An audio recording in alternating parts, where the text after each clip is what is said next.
Would you like a deeper connection with your mate? As we've learned in our last broadcast, there are 4 keys to unlocking greater intimacy in your marriage.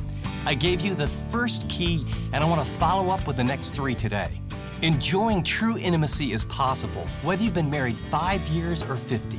Your marriage can go to the next level.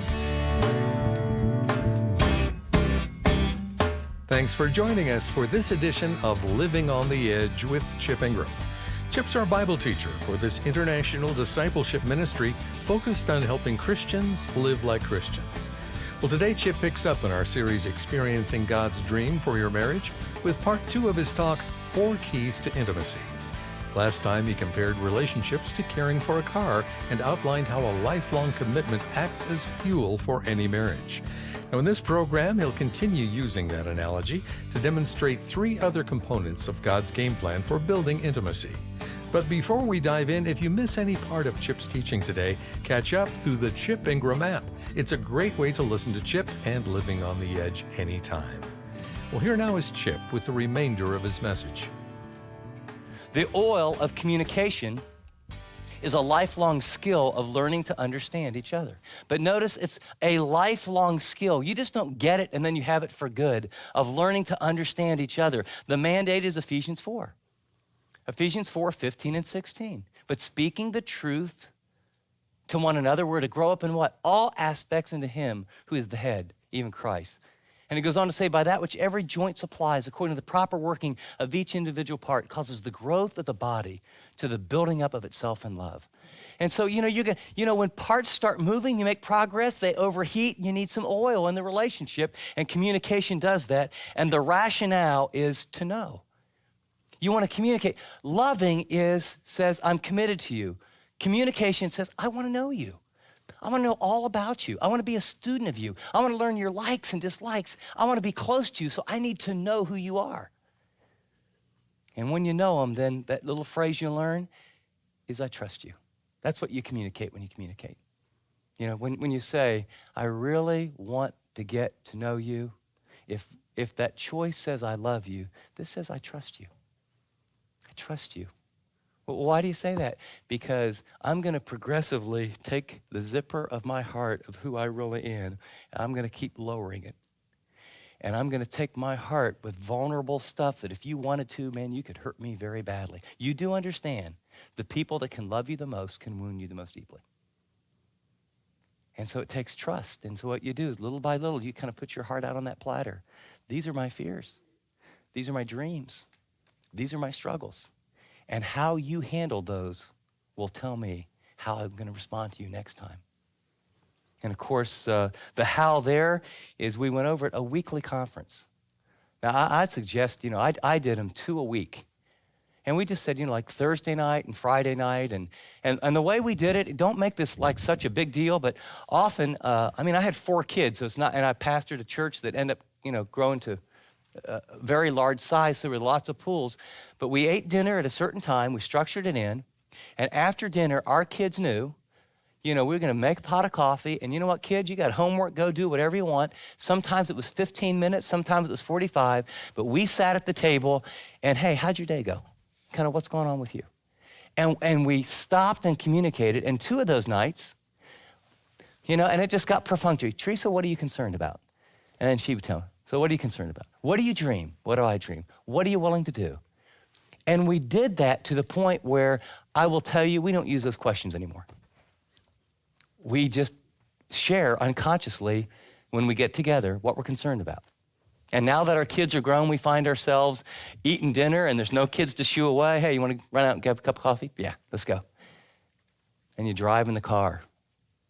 And you would laugh at what we think is romantic at times. There's a little fast food place with no scenery, and we find ourselves with a broken Chick-fil-A sandwich between us and sitting in a car talking about life and God and one another, looking into the beautiful oversight to the back of a Home Depot. It just really, But you know what it is? It's just taking a little window to say, I want to be with you and I trust you. And our model is Jeremiah 33:3. This is how God feels about you. Call to me, and I will tell you great and mighty things that you don't know. No, I want to commune. I want to relate. Please speak to me. And if you'll speak to me, if you'll open up the lines of communication, I want to show you things beyond what you'd ever dream. And so he models for us the kind of relationship. And for those of you that have gone through a tough time, and those of you that feel like you've been wounded and you really can't get this deeply in communication, I have a wild illustration I want to share. You can follow along if you want. It's in Isaiah 43. God's people have turned against him. God's people, they're worshiping idols. They won't give him the time of day. And in Isaiah chapter 43, he talks about in verse 21, the people who I formed for myself will declare my praise. Yet, he said, I thought that's what was supposed to be. And then verse 22, yet you've not called on me, O Jacob. You've become weary of me, O Israel. You haven't brought me the sheep of your burnt offering, no worship, no sacrifice. You haven't honored me with your sacrifices. I have not burdened you with offerings. I wasn't after your money. Neither have you filled me with the fat of your sacrifices. Rather, you've burdened me with your sins and you have wearied me with your iniquities. Some of you feel like that. I'm just weary of all the junk I've put up this long in this relationship. We all get there sometimes, right? How does God respond when that's where the relational dynamic is? Look at verse 25. I read this. The first time I read it, I thought, are you kidding me? God says, even I, am the one who wipes out your transgressions for my own sake, and I will not remember your sins. Do you hear what he says? This relationship is so important. Even though you're not coming to me, even though 100% of the problem is on your side, I'm going to step in and communicate, and I'm going to wipe out your sins. Not for you, I'm going to do it for me. I love you so much. Our relationship matters so much. I'm going to take the initiative, even though this is your issue. And then listen to verse 26. Put me in remembrance. Let us argue our case together. In other words, hey, let's have a good fight. Let's just get the words coming. State your cause that you might be proved right. This is the God of the universe. Final, he says, state your cause that you may be proved right. Your first fathers sinned, and your spokesmen have transgressed against me. And then so he talks about some judgment that will occur, and it's all because they wouldn't come and say, God, we just want to talk. So let me encourage you, if you feel like it's, we're a little too far beyond all this, our model is a God who says the relationship matters so much, do whatever it takes to restore it. We've got the fuel of commitment, the oil of communication.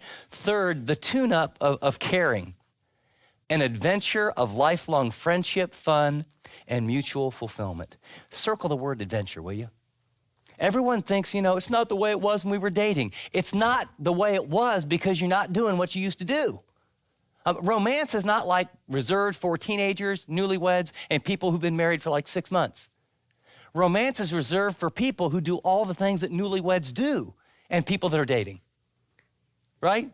When you're dating, you call impromptu. How are you doing? Up late night. How's everything going? Flowers unannounced. A little note that says, I love you. Attention to right?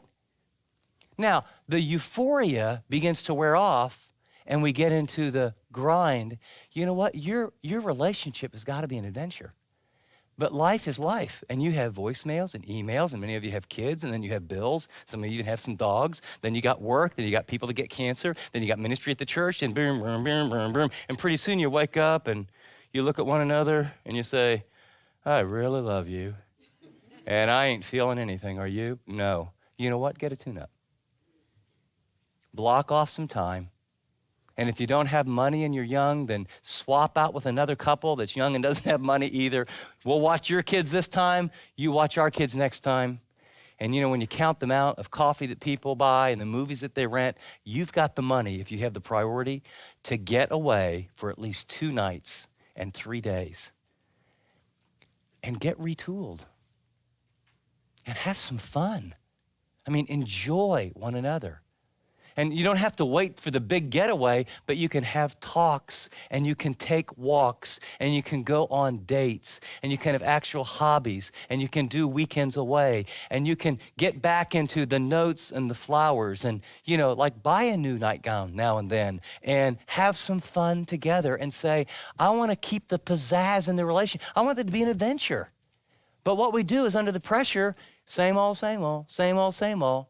Well, life gets tired. I mean, if you eat steak for 45 days in a row, about 46 days, not even steaks taste good, right? You got to have variety, and you got to have adventure, and there's got to be some things that you're looking forward to. A lot of it, too, is maybe you don't even know what you're going to do, but hey, we're 7 weeks away from our getaway, or this year, this time next year, this is what we're going to do. And you dream and you think, and some of it you let him plan, and you think, this is not exactly what I think is a great time, but you know what? If he really likes it, I'm going to go along and have fun. And on the other hand, you do it, and you realize, yeah, we'll have some fun. And brothers, I'll tell you what, I have done that, Yeah, honey, I'll sit right on this bench. These shops are really nice. I'll just sit right on here on this bench, and you let me know when you come. And I used to do that. And then I got to where, yeah, I walk around with you. Yeah, that's cute. Darling, I'm not going to say that, but, and you realize you just start getting engaged in some things that the other person likes. I do stuff now that 25 years ago, I thought, man, this is nuts. I would never do this. And my wife is doing stuff now that she's thinking, this is so sportsy. She did not grow up that way at all. And now my wife, I'll tell you what, anybody has 2 tickets to an NBA game, watch, Chip, let's go, baby, let's go. And I'm thinking, she just went and we got close enough where she saw what it was like. She loved it. And now I can go up to LaDonica or whatever it is and walk these, that shop's really nice. I can take about 3, then I go get a cup of coffee and sit on a bench and, But what it says to her? It just says you matter. And put next to that, I like you. I'm deathly afraid there's a lot of couples that are really committed and love one another. I'm just not sure you like each other anymore. This is about being those best friends. How to do it? I put here a weekly date. Every Friday morning, we went out for breakfast. That was my day off because, I had a Saturday night service and 2 or 3 on Sunday. But every Friday, my wife knew and I knew, that's our little oasis.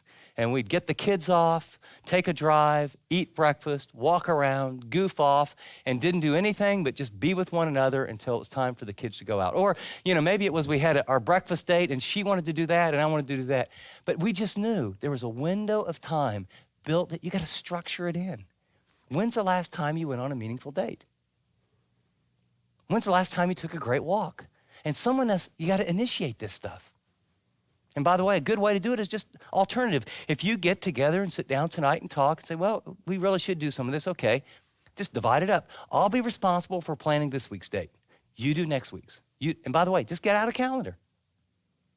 And you know what'll happen? It'll be a hassle, and some of you are rolling your eyes going, yeah, right.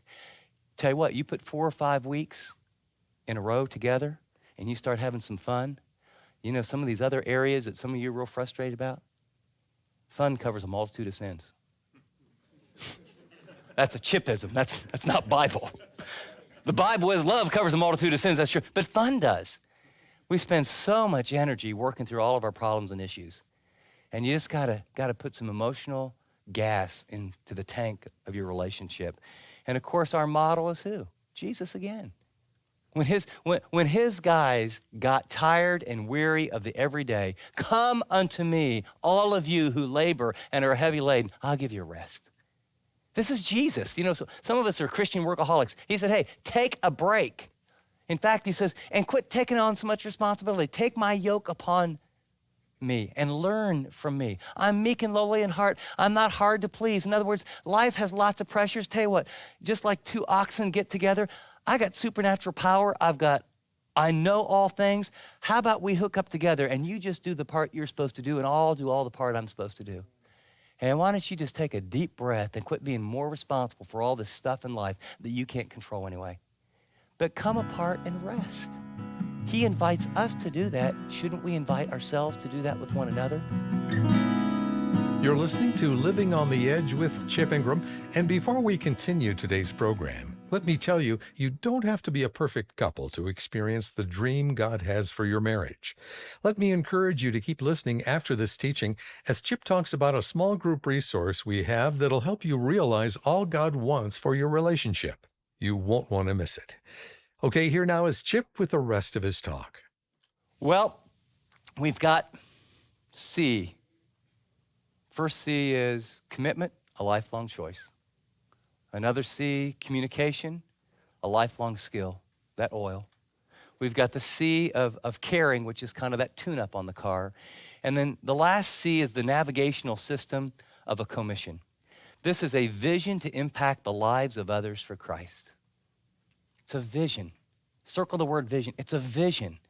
Everything needs a picture of a preferable future, something that you're aiming toward one another. The mandate here is Matthew 28. That wasn't given just to the disciples then. Jesus said, go therefore and make Christ followers. He wants you and you and you and you and me to team up, not just individually, but as marriage partners and make disciples, to see lost people come to Christ, to see them grow to maturity and see them reproduce their lives. He wants to use us in our neighborhoods and where we work. He wants to use us in our local churches, make disciples. He wants you to have a ministry. He wants you to do some things together that aren't about you or your family or your kids or your fulfillment, but about other people with needs. And I'll tell you, I do not know exactly how this works, but God, when we begin to think outside of ourselves, an amazing thing happens in the dynamic of the relationship. We get close. The rationale is to serve. It's to serve. We love, we know, we share, and we serve. And when we serve, it says, I need you. I need you. I was on a jury. I've been on a couple juries, and how I end up the foreman, I don't know. I guess I'm too mouthy, but it was a big drug case, and the guy was in the country for the second or third time illegally, and he had 2 bags of cocaine here and a big wad of cash, and it was a stakeout, and it was a part of California where they did a lot of drug dealing, so they had an undercover guy, the narc was right here, they had 2 cars here, they do it, and boom, they zoom in and they get him. Well, I'm in a part of California that was very, very interesting, and so I'm on this jury, and I mean, this is like, duh. I mean, you got, if we can't convict this guy, we might as well tell the police for all the world, we can't convict anyone. So we got a couple, this one lady goes, I just don't know. There's still a little doubt in my mind. And the judge said, reasonable doubt. I said, lady, how much, was the cocaine on him? Yes. Did he have a wad of cash? Yes. Yeah, but maybe, like he said, someone gave it to him just before the guy walked up. I'm going, So anyway, we are now like 3 or 4 days, right, in this jury, arguing and da-da-da-da-da-da, and working these things through, and I'm supposed to keep it organized, and I mean, it was just nutso. And, eat your meals together, and, you begin to laugh and joke, and here's what I want to tell you, here's the power of doing something with even people you don't know that's bigger than yourself, and the other issue is, man, this guy's life on the line. You got to be right. And we questioned the officers, and we had the transcripts come back in, and we checked everything out. But I mean, the power of doing something beyond yourself, what it does for your relationship. I'm like in a Walmart or a Kmart or one of those big box stores. It's like 3 months later. I'm coming around the corner of one of these stores. Chip! And I look at this lady that I don't recognize, and she comes at me like this. And I go, uh-oh, I wonder what's happening. I wonder if my wife's around. And she was a rather large lady and gave me a rather large hug. And she just hugged me. It is so good to see you. And I said, Oh, good. Yeah, remember the jury that we served on? And wasn't that amazing? And was that one? You know what, my son, I want you to stay right here, will you? And she goes and gets her boy. And we just had this great time. And I had this warm, overwhelming feeling. And I thought to myself, I spent 4 days with that lady. I didn't know her from Adam. And 3 months later, she has that kind of affection for me. Why? Because we teamed up to do something that was more important than her life and my life, that was really important, that was bigger than ourselves. And the average married couple that does not have a ministry where you're investing your lives together in the lives of other people, you are missing out on one of the most powerful dynamics of how God brings you together. My wife and I were involved in a ministry, and just she found, like she does, someone who was really hurting, and they had done really well for many years and fell back into a meth habit. And so now we got these 2 meth addicts, and, the guy comes over to my house. He was going to do a little help, and that was part of his, profession. And Teresa, this is wild. Teresa comes, you know what? Do you have any idea? Do you know what these are? And she had this little plastic bag with crystals in it, And I said, yeah, honey, I actually do know what those are. I think our friends aren't doing as well as they're telling us. And, confronted him. And it was just I just can't tell you, sitting across a kitchen table with two people addicted to meth who long to get out of it in tears and are like this in their marriage, and then going to a Celebrate Recovery in the area, letting them know it's going to be okay, sitting down with them, introducing them to the pastor, introducing them to other people that are addicts, and then watching over the next 3 or 4 or 5 months, God deliver them, and then God forgive them, and then God restore them. And more than a few conversations around our table were about, how do we help this couple? And honey, yeah, you did this part, I need to do this part. Oh, Chip, I think if you don't call him, I don't think he'll listen. Okay, can I tell you that as we together helped this couple, God did something that bound our hearts together? How? Let me suggest you have at least a weekly or bi-weekly, monthly, some kind of ministry that you're involved in on a regular basis. You're not a car, you're a marriage, but it needs fueled by commitment. It needs oiled by communication. You need the tune-up of deep caring and fun together. And you need the navigational system of, why did God put us on this earth with these gifts that he's brought together to make a difference? And then the final important reminder is, I'll give you this. It's a little equation that I have, because when I give this message, what I learned is the real hard-charging people try and do all of this all at once, and they go real crazy, and they try and align all their life, and they work, and then they get completely burned out in 4 or 5 weeks. Here's my little equation for moving forward. Personal time plus supportive friends plus renewing activities equals a fully alive you and a full battery to be a giver. And this may sound absolutely crazy, but some of you realize you really need to focus on your marriage right now. If you're a man, you need some strong men friends to go through this with you. If you're a woman, you need some strong woman friends to go through this with you. Because see, you're gonna have to make deposits in your mate, and they're not gonna give back. You need some guys that you're close to and you love. And ladies, you need a woman or two that you can really share your heart with. And this may sound counterintuitive, but whether it's working out or whether it's a hobby or, crocheting or knitting or rollerblading, I don't know what ladies do or whatever but you better, as a woman, have renewing activities built in that fill your own personal tank. And as a guy, you better have those, because you need supportive friends and renewing activities so that you come into the things you're going to address to be a giver. Because what I've watched is people will hear something like this, and they'll just get so focused on each other that all they think about and all they work on is their marriage. And pretty soon the guy wakes up and goes, I don't have a single guy friend. I haven't worked out in 3 months. And she's thinking, man, I haven't been shopping in forever. And, I haven't even called my sister. And, I haven't been out with the girls. And you got a balanced life where you get what you need so that you can give what you need to give. And you need to talk about how much is appropriate, because what you think you need versus what your mate may think you need might be one of those areas of conversation. You're listening to Living on the Edge with Chip Ingram. And the message you just heard, 4 Keys to Intimacy, is from our series, Experiencing God's Dream for Your Marriage. Chip will join us in studio to share some insights from today's talk in just a minute. Movies, romance novels, and social media constantly tell us that the purpose of marriage is to find love or a soulmate. But in reality, that idea hasn't really worked out for many couples, has it? In this 12-part study, Chip examines the biblical design for marriage and explains how you and your spouse can experience all God intended for your relationship.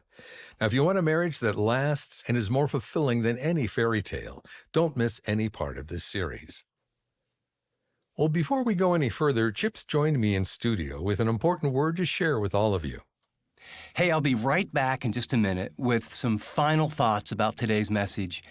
But I really want to emphasize to you that of all the things that have broken my heart in ministry over the years, it's watching really good people, even very godly people, allow things to enter into their relationship and destroy their marriage. Either they live in parallel lives together or it actually ends in divorce. And I long to see God restore marriages and Christian homes that are rich and deep, where you have a best friend, you have a soulmate, where there's genuine passion in every area of your life. And so I've written a book called Marriage That Works, and it's God's design. It's what He actually says from Scripture about how a marriage can be rich and deep, and the romance can come back, and the feelings can return, and the commitment can be the foundation of all that works. It's more than reading a book. We want to see a marriage transformed. Thanks, Chip. To order a copy of Marriage That Works, go to livingontheedge.org or call us at 888-333-6003. This book will help you better understand God's model for marriage, the roles of husbands and wives, and what it really means to be one with your spouse. No matter where your relationship is, this tool will encourage you. Again, to get your hands on Chip's book, Marriage That Works, call 888-333-6003 or visit livingontheedge.org. App listeners tap special offers. To wrap up, here again is Chip. As we talk about marriage, at the very end of today's teaching, after we've studied all 4 of these keys to intimacy, almost in passing, I said, now make sure that you follow this equation. And the equation was personal time plus supportive friends plus renewing activities equals a fully alive you and a full battery to be a giver. When I have at times, and when I've sought to help other people develop intimacy in their marriage, they get blinders on. And I mean, they get so focused on, I got to meet the needs of my mate. I need to do this. We're watching this. We're praying about that. I'm trying to, do the care list over here. We had a conference last week. And pretty soon you look up and you realize, I don't have a life. You have to guard what you need in your time with God, in your time alone, in your time with same-sex friends, in your time of being renewed physically and emotionally, so that you have something to give. There's this wonderful balance. What you have is, imagine, if you will, 2 circles. One circle is your life, the other circle is your mate's life. And take these 2 circles and blend them together. And what you want is about, 50% overlap. You don't want the circles on top of one another where everything is together. You want to have an independent life and a shared together life that is balanced. And so that's why, Teresa and I have come together. We have a plan. We just joined a new Lifetime Fitness place because we needed to develop some areas, kind of work on those backs and get stronger this year. Teresa has a couple gals she does individual Bible study with. I've put on my calendar some guy time. What she knows is when I get refreshed, I bring a different man to the marriage. So it's a balance. Personal time plus supportive friends and renewing activities equals a fully alive you with a full battery to be a giver. Challenging words, Chip. Thanks. As we wrap up this program, Living on the Edge depends on listeners like you to help us continue encouraging Christians to live like Christians. So would you consider becoming a monthly partner to help others benefit from this ministry? Now, you can set up a recurring donation at livingontheedge.org or by calling us at 888-333-6003. That's 888-333-6003 or visit livingontheedge.org. App listeners, tap donate. And thanks for doing whatever the Lord leads you to do. Well, until next time, this is Dave Drury saying thanks for listening to this edition of Living on the Edge.